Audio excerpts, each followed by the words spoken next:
طه ما أنزلنا عليك القرآن لتشقى إلا تذكرة لمن يخشى تنزيلا ممن خلق الأرض والسماوات العلى الرحمن على العرش استوى له ما في السماوات وما في الأرض وما بينهما وما تحت الثرى وإن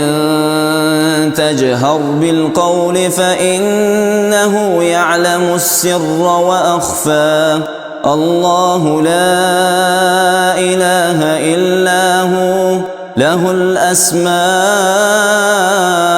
الحسنى وهل أتاك حديث موسى إذ رأى نارا فقال لأهلهم كثوا إني آنست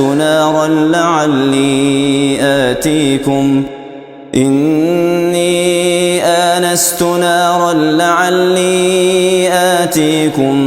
منها بقبس أو أجد على النار هدى فلما أتاها نودي يا موسى إني أنا ربك فاخلع نعليك إنك بالوادي المقدس طوى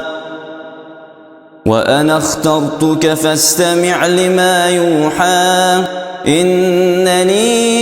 أنا الله لا إله إلا أنا فاعبدني وأقم الصلاة لذكري إن الساعة آتية أكاد أخفيها لتجزى كل نفس بما تسعى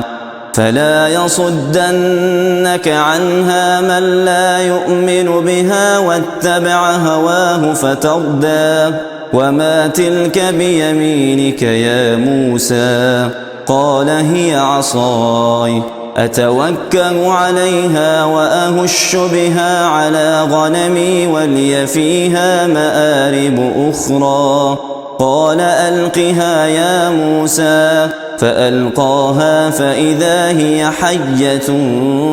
تسعى قال خذها ولا تخف سنعيدها سيرتها الأولى واضمم يدك إلى جناحك تخرج بيضاء من غير سوء آية أخرى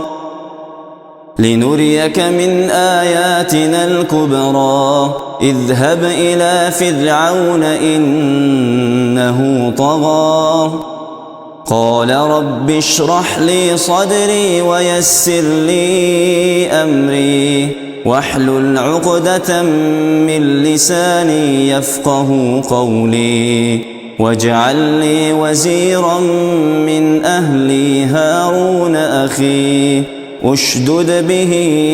أزري وأشركه في أمري كي نسبحك كثيرا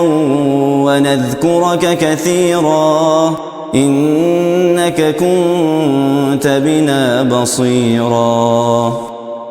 الله أكبر.